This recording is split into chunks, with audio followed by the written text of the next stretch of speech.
let's start with something we've all done. Like, what happens if we get sick? Let's just talk about regular sickness. But it's such a pain, right? You're staying in bed, you're miserable, you can't even get out of bed, much less go for a long walk.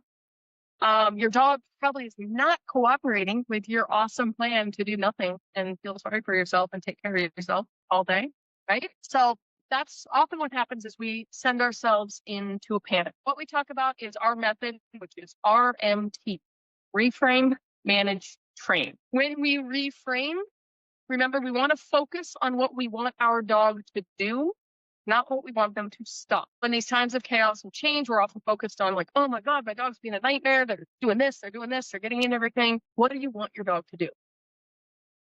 Welcome, welcome, welcome. So, have you ever experienced an unexpected or even planned time of chaos, change, like becoming sick? Maybe you had to move, like us. This last month, we've had my parents move in with us. Maybe you've had a change in relationship or roommates. What about sudden weather changes? Here in California, we've had triple digits for 3 weeks, which is not normal where we live. We usually have a little hot, a little cold. I've had to cancel classes. During the winter, we had incredible snowstorms a couple years ago. So what do you do when you can't get outside with your pup? What do you do to keep your dog calm and confident during change? How do you address their change, when really you feel like you have no extra time or energy? And that's what we're talking about tonight. We will be covering how to be more prepared for these types of situations, because preparation is always key. But we're also going to provide you right up front with a couple games you can start playing right now, even if you're in this time of chaos. So these are games that you would like to play before so you can prepare, but we're going to jump in and show you 3 or 4 games that you can start playing today. So welcome to Teaching Tuesdays. I'm Heather Furby. You're with Casa Luna Canines, Dog Training, Human Learning. This is one of our free community webinars, and tonight's topic is when life happens, how to train during times of unexpected transition. And I say unexpected, but unexpected and even sometimes expected. So let's start with something we've all done. Like, what happens if we get sick? Let's just talk about regular sickness. But it's such a pain, right? You're staying in bed, you're miserable, you can't even get out of bed, much less go for a long walk, probably is not cooperating with your awesome plan to do nothing and feel sorry for yourself and take care of yourself all day, right? So what do you do? So that's often what happens is we send ourselves into a panic. But really, everything we're talking about, if you've tuned in any of our webinars, if not, this is your first one, welcome. What we talk about is our method, which is RMT, reframe, manage, train. So briefly, what that means for folks, when we reframe, remember, we want to focus on what we want our dog to do, not what we want them to stop.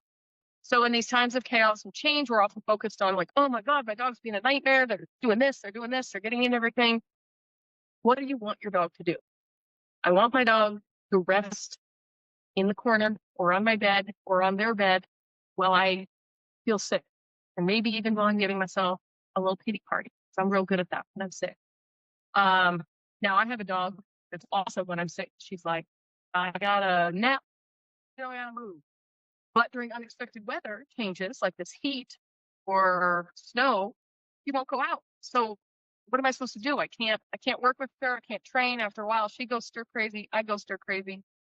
So here's what we're supposed to do when we look at reframe, manage, train. Reframing. What do I want Luna to do? I want her to relax, or I want her to go outside and toilet, or I want her to go outside to the training yard with me and work with me for a little bit. I want her to be calm by the door when the doorbell rings. We've been experiencing some changes in our house. My folks gotten to move in with us. So energy's up a little higher, right? Things are a little chaotic. How Luna, my dog, that is the doorbell rings and now she just goes crazy. Bark, bark, bark, bark. Usually she barks. I can call her off right now. There's no calling her off. Why? It's because she's displacing that anxiety energy. So we'll talk a little bit about that. But what I need to do is reframe. What do I want her to do? Then I have to manage, which means maybe she doesn't get access to the door. We have baby gates. So it was a little chaotic because the baby gates were out because we were moving boxes, right? Back and forth. I don't mean to make this about me. It's just a real life example of what I've been going through for the last month. So the baby gates were down. So she has free access to the house. So she can run up, down, and she starts getting her zoomies and running around. And all that does for my dog is keeps raising her energy higher, higher, higher, higher. So it's crazy. So I have to say, all right, I got to put the baby gates back up, control what she has access to. And that's what management. She doesn't have access to the front door anymore because she was barking, barking, barking. So Barking McBarkface now stays behind the baby gate. She might bark once or twice, but it's not really as interesting because she doesn't get to see the UPS delivery or see whoever's picking up all of our free stuff that we've been giving away. So that's managed. Now I have to train. So now I've got to help her learn, hey, everything's okay. Let's train. Let's remember that you know how to be calm. You know how to be relaxed. You see her right now. I wish I could just turn the camera on. She's just splayed out, super relaxed. We'll see if we can get her motivated to play some games. So that's all the messaging that we work with. It's Reframe, Manage, Train, RMT. I believe there's something on our website. If you go there to Counseling the Canines, and not a lot of sales on there, but you'll just get what Reframe, Manage, Train so you can remember. So then what we want to do, as we're getting prepared, we want to train for the situation, not in the situation. And I know, I can hear people screaming at me, I don't want it. That's not what I came to the webinar for. I have a lot of things to do now, I could do today. And, maybe I didn't get to prepare. So I get it. And we're going to get to those right after this next piece. But when we say train for the situation, not in the situation, is that I want you to start thinking, what skills do you need your dog to have during, if it's planned time of change, or even that unexpected. I have clients right now that I know part of their family is very ill, or they've had relationship changes, or they're moving. The dog senses all those anxieties. So we want to say, well, let's train for those situations, not for moving, but for, I want my dog to be calm. I'm going to train for calmness. I want my dog to be flexible. So I'm going to train for flexibility. How do you train for flexibility? I'm going to give you permission right now to be consistently inconsistent. So much of what we hear in dog training out there is your dog needs consistency. They thrive with consistency. And that is true when we're training them. Because when I'm giving a signal, I want to be very clear. I want to have a consistent signal. I want to have a consistent cue so that my dog says, I hear that word or I see that signal. I do the behavior. I get a reward. Antecedent, behavior, consequence. Those are those ABCs. So we want to be consistent there. Now, when we're training for flexibility or training our dogs for a little bit more advanced awareness about who they are, we want to be consistently inconsistent. I'm giving you that permission. What does that mean? Let's say you're used to taking your dog out every day for a long run. Well, when you get sick, or if there's an illness or a change, or even you go on vacation and they're going to the kennel, they've never had that option of not going for a run. So they are real frustrated with, this isn't supposed to go. I want to get out there and run. We had a critical. Actually, I was very concerned about this. So that we wanted us to put them in. Somebody's on the other side of the floor. So we want them to be flexible, meaning we want some days we go for long walks, some days we go for short walks, some days maybe all we do is go out and potty and we come back in. Someday maybe we'll start like we're going for a long walk and we turn around and come back in. It's not cruel to your dog. I hear it every day with clients saying, yeah, but I want my dog, my dog loves being outside. So I want to give them full access to being outside because they love it so much. Well, that's great.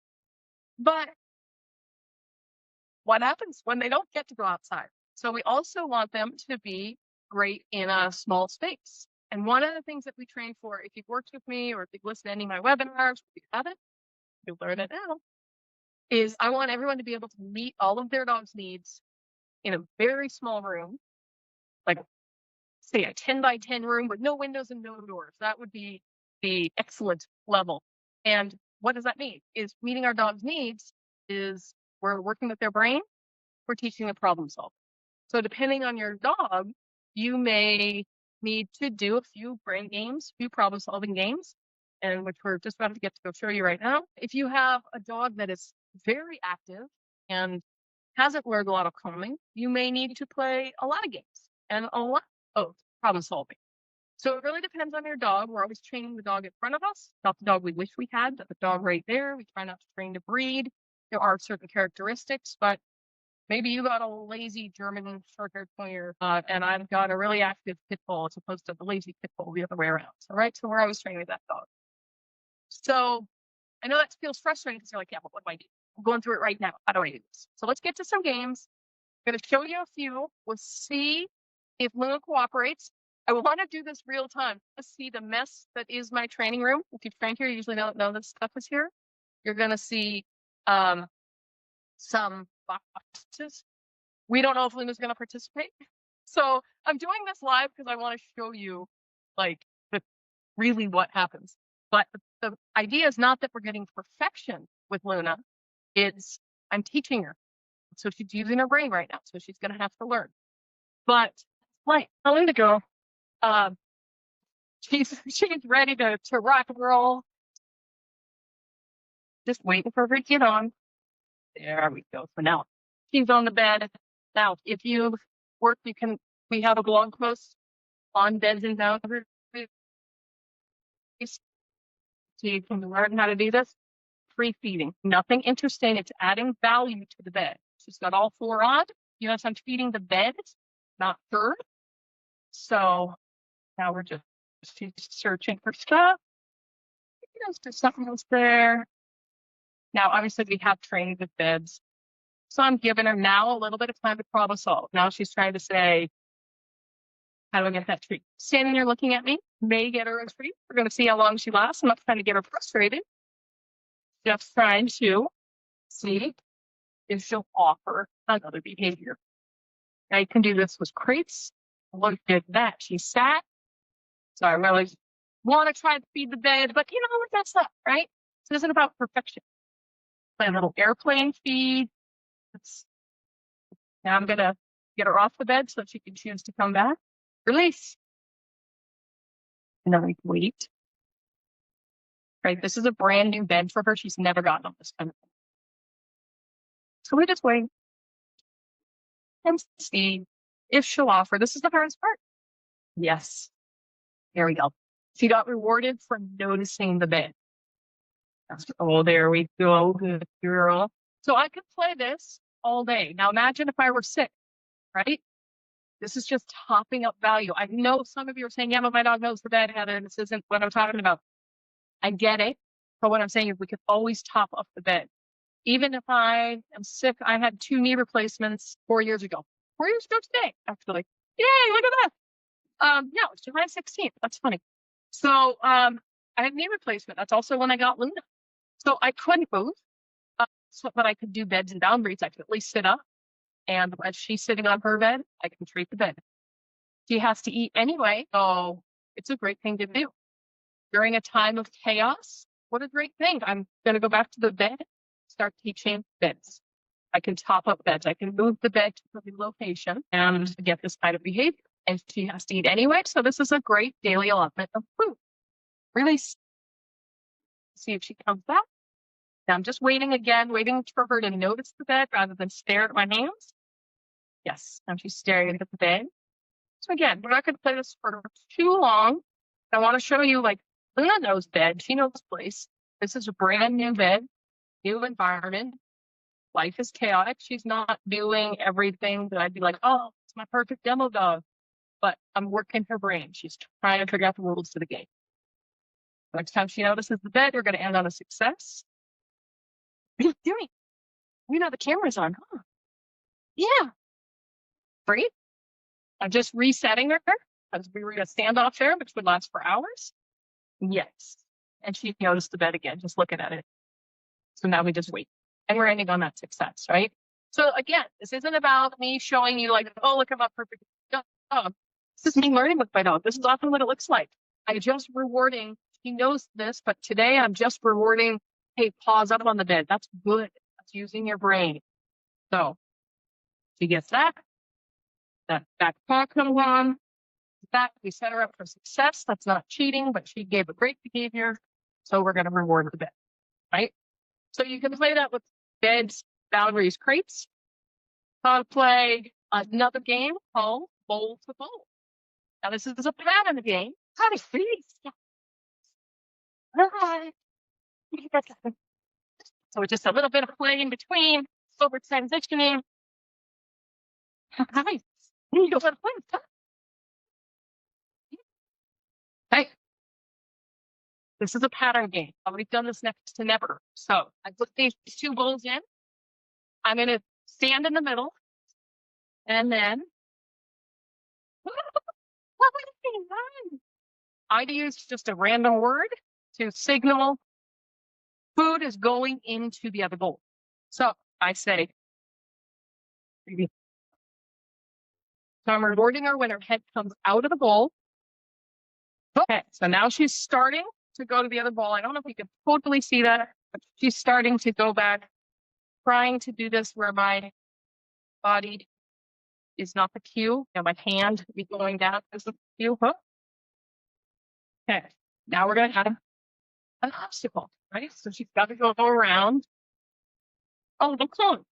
Now I'm putting the cone in the middle, right in the middle. Doesn't have to even ignore it right now. It's just, I'll explain all this in a minute. Why do we do this? Oh, you hit that over.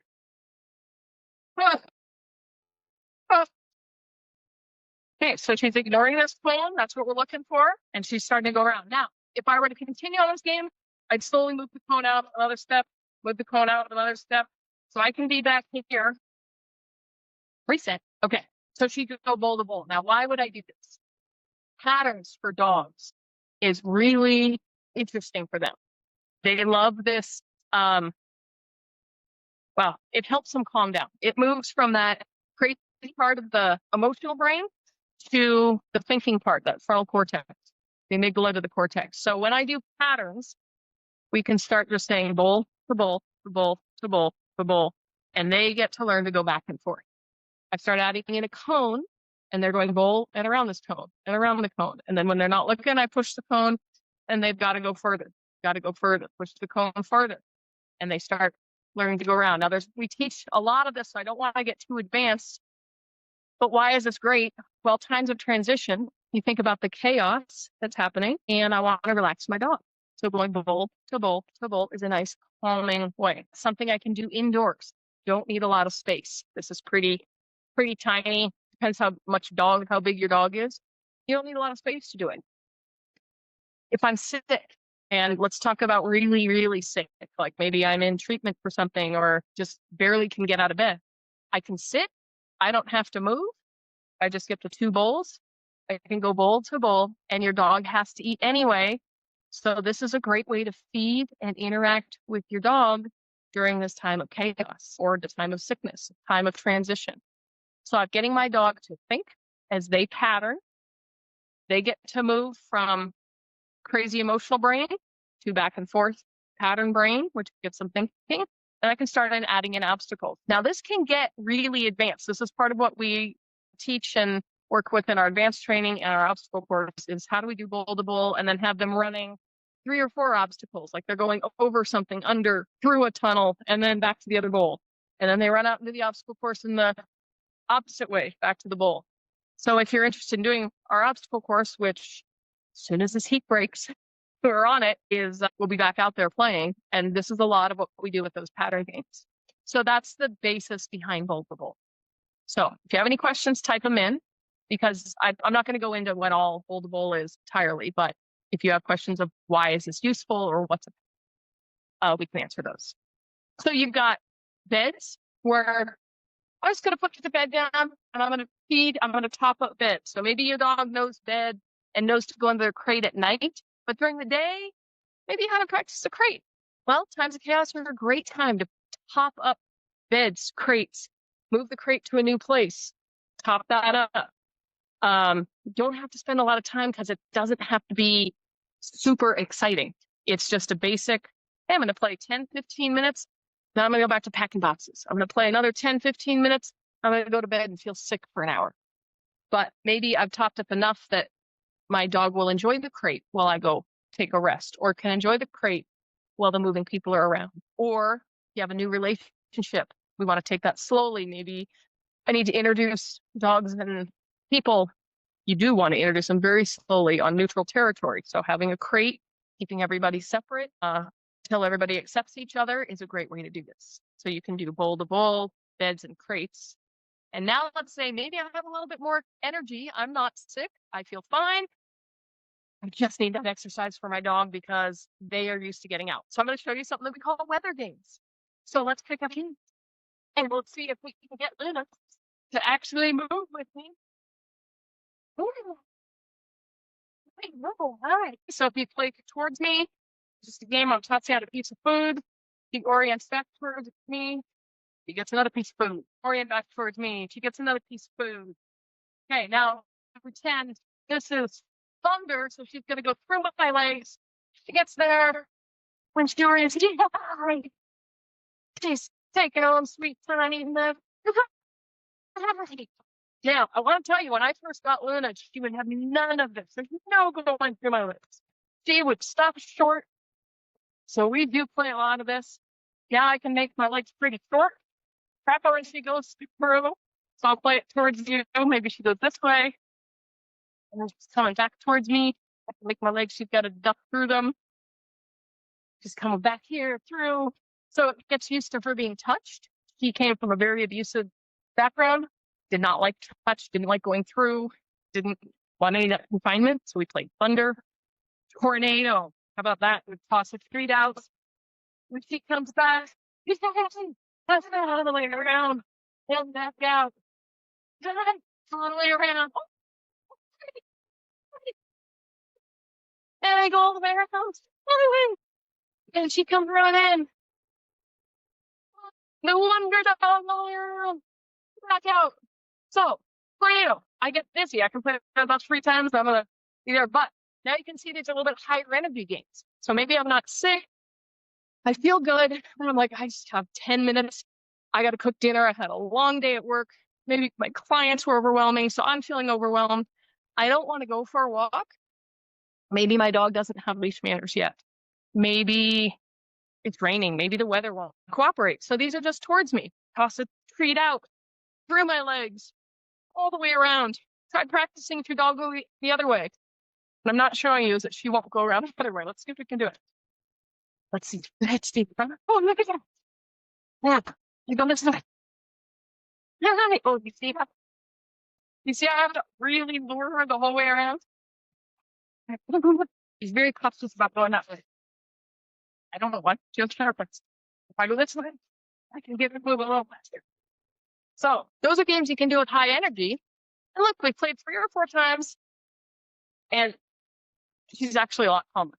You know, now we can transition. If I wanted to play it a little bit, if I could get her to play tug, ball, you know, she doesn't love tug. She's 10, doesn't love her teeth. We get a little bit, and now she'll let go. And that's her toy. She can destroy it for a second. So the reward doesn't always have to be food. It doesn't have to be transition. I do need to keep an eye that she's not going to come bash me with the big ball. But now she gets to be played. She doesn't need me to play and interact with her. She's just going to sit here for the next hour and try to destroy the ball. But I'm okay with that because we just interacted. We played a little bit. Now she can have her ball to destroy, and she's not destroying the rest of the environment. It's like good. So does this make sense? What we talked about is that we're going to prepare. We've got our games to play with Fur. Let's top up beds. We call them beds, boundaries, crates, because beds, that's one place. But let's say I don't have a bed. We have what's called gated communities, right? So I have baby gates around the house. Maybe I have a baby gate on the far side of the hallway, a baby gate on the close side of the hallway. In between, I can have one dog, I can have a dog on the other side. We have a little gated community. So it's a managed atmosphere. Hi, girl. Hi. You want to go lie down? Thank you. So now she's just a little more mellow. She's looking for her treats. But anyway, so we've got the beds. Boundaries are like maybe areas that we don't want them to come into. They can be visual boundaries or they can be physical boundaries. And then crates are a way that we can top up crates. So there's lots of games we can play to always top that up. Very often, I had a dog, Ziggy, loved his crate, would go in all the time, put himself to bed. He was amazing. And then one day, never wanted to go in the crate again. Put it in there, he'd whine, bark, everything. I have no idea to this day what happened, but we definitely had to train to make that crate something that he loved again. I don't know if a lizard came through, if he just decided it was a new location, if a loud bang happened maybe when he was in there and suddenly it wasn't a safe place. No idea, but 10 years he loved this crate, and suddenly after 10 years he said, eh. So we got to retrain. So I'm saying it's always a fluid thing. It's not just this one and done, like, oh, we've done beds. Because I can guarantee, if I really talk to you, more than likely you're going to say, yeah, my dog knows the bed. As long as it's night, or as long as it's just after he's eaten, or if it's only over in this corner, or there's some caveat, which is like, well, he likes the bed as long as I'm in the room. So there's always a, well, maybe they like the bed, but we haven't transferred that around yet. So we can always top up beds and boundaries for the situation and in the situation, meaning we top it up anytime so that when things are chaos and we need to leave, we know that they're safe and they're not going to try to destroy these beds, boundaries, and crates. But also if in that time of chaos, and only you have 2 to 3 minutes, great opportunity to top up that beds, boundaries, crate knowledge. The bowl to bowl. Drop bowl, bowl. You can use the word dish. I want you to choose a word or cue. I'm going to say it should be verbal or some sound, whatever you could make, that is unique to this, that you don't use outside. So you don't want to be like food, if that's something you use elsewhere. So make up a word. I don't care. Make up a sound. That's what I do. Hook. I don't know what hook means, but something I don't use anytime else. So it's the cue means food is about to be delivered to the other bowl. So I don't want to lure them. It's just drop food in. They get it. As soon as their head's out of the bowl, you say the cue, drop food in the other side. Then you can start moving those bowls farther apart. You can put a cone in. You can do all kinds of things that are bowl to bowl to start the pattern. That helps relax your dog. It's something you can do just playing 2 or 3 times. Your dog needs to eat anyway, but what a great time to feed. Just take 10 minutes to be with your dog. You've interacted, you're bonding with them, you're helping them think, to move to that frontal cortex from the amygdala, which is that emotional side, and say, yeah, everything's fine. Everything's fine. You're with me. It's a pattern. We've got this.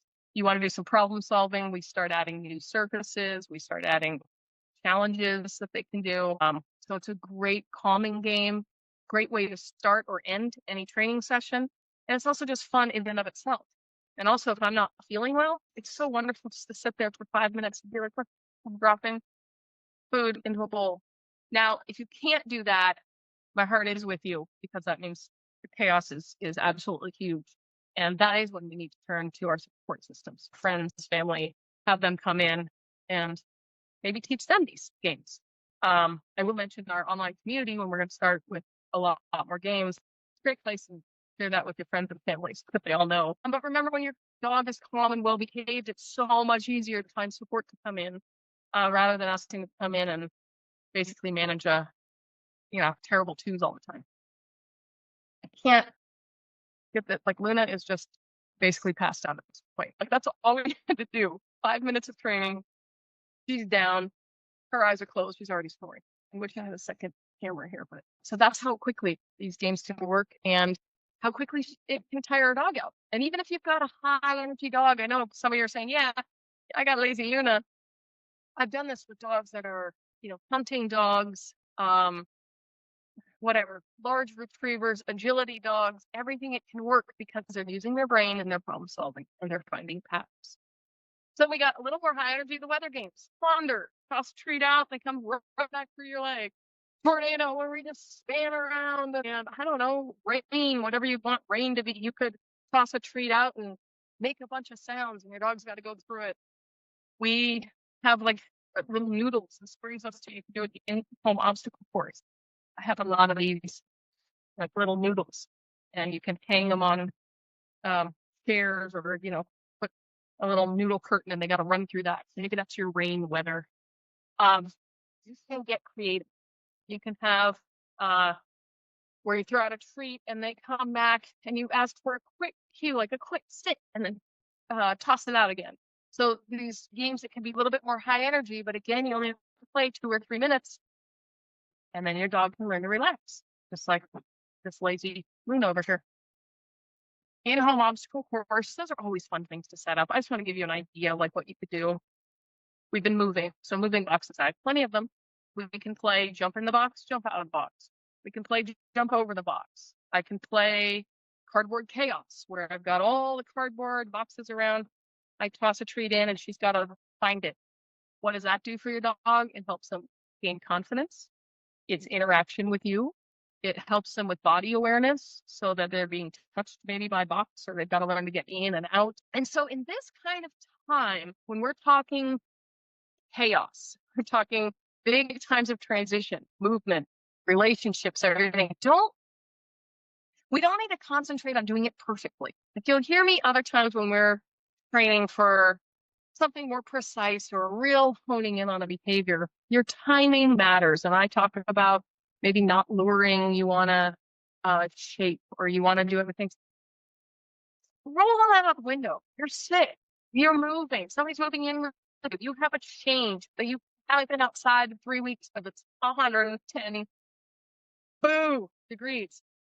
I don't know. Don't worry about perfection. You're just interacting with your dog so they don't go crazy. So I don't care. You can lure, you can shake, you can click, you can whatever. As long as we're not causing harm and we're not confusing the bloopers out of our dog, you're gonna be okay.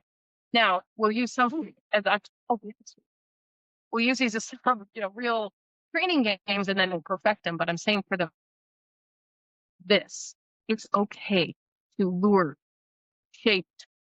I don't have to worry about the second lure my dog around. I'm talking, remember, this is about when life happens, when big things happen and we are feeling a little strapped on time and energy. Let it go. Let go of the perfection. The other thing I want to say is about the emotional side. We put a lot on our dogs.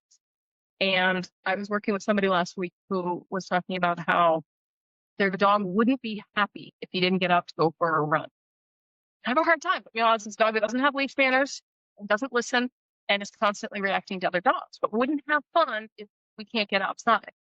And I would like to offer a different view of that perhaps that behavior is ramping up your dog more and more and more to become fearful of the leash, to become more reactive because they're unsure of the situation. They're telling you, hey, mom, dad, I don't have the skills to handle myself in this time, so I'm reacting out. And meanwhile, we're like, no, but they're having fun. Why I don't do the same puppy classes a lot of people do, where they're just like, they throw puppies in a big area and they just let them play. To me, and the knowledge I have of dogs and the work that I've done with service dogs, we know that that's actually like kind of giving your kid a fixie stick and then letting them just have recess all day. Doesn't really work with their brain. It's fine for the little puppies to have 2 or 3 minutes of interaction, but that's really all they need. And a dog will not get along with every other dog.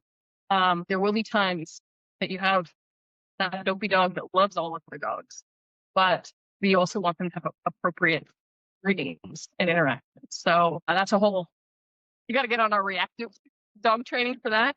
But I'm saying, even in times of stress, let it go, that it's okay. Your dog hasn't gone out for a few days. As long as they're getting outside the toilet, you can do all these training inside in very short periods of time and very small spaces. And we can meet your dog's needs to set, train, to run, to explore, with a bunch of recycling. And I say it because, and it can be difficult. I get it. When you're going through trauma, you think, like, that's the last thing I want to do. I don't want to go outside. I just want my dog to sit there. I get it.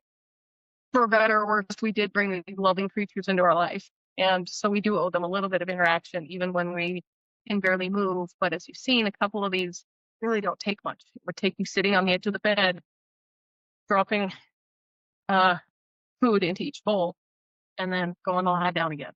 It might take you having a bed at the foot of your bed that you can treat and release them off the bed. And when they choose to come back, we treat.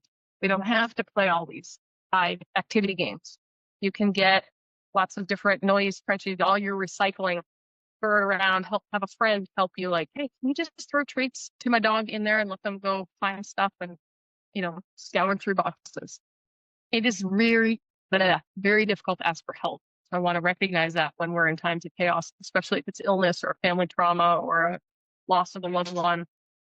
But the more that we can ask people to say, hey, I've got this really silly game. You don't have to explain to them everything. You don't care if they mess it up once in a while. When people say, hey, can I offer you any help? You could come over, not walk my dog. We don't need to do that. We don't need to go run my dog. We don't need to take him out for a 10-mile bike ride. You could just drop the bowl, play with my dog a little bit as I go back and forth. If you could do a little scattered, great. So that's the kind of thing that people can help you with. So the last piece, as we're looking at this, is I've lost my voice. So we want to check our own emotions, not put them all on the dog. Realize, do we need to be ourselves to be consistently inconsistent to help our dogs learn novelty, to learn that 10 a.m. doesn't mean a walk every day. I don't beg you at 5 a.m. for breakfast, because I'll get breakfast, but it might be 5 a.m. It might be 7 a.m. I may get to go for a walk. It might be a nice long walk, but I might get to just play some games in the garage. Either way, I'm happy because I'm choosing to be with my owner, choosing to be with my buddy, because we're being our buddy's best friend and we're learning to actually speak dog. Set up in-home obstacle courses so we don't have to go out. We can have our dogs go over, under stuff. So many things we can do. So hopefully the message conveyed is that you're learning that we want to work with our dog before the thing, and you find yourself in it unexpectedly or unexpectedly. Just know that there are dozens of real easy small games. You can make them up. And that simple interaction only needs to be 2 to 3 minutes, 2 to 3 times a day with your dog. And then they should learn to be a little quieter. So if you do have questions after you've seen this, you can feel free to email, tag us on social. I believe this will eventually be up on our YouTube channel, so follow us there. We're at Catalina Canines on Instagram and Facebook. So until then, remain curious. Nope. Well, you can be curious, but I want you to remain calm, confident, and connected. And my name's Heather Furby. I'm the lead trainer and owner of Catalina Canines, dog training, human learning. Look forward to seeing you soon. Take care.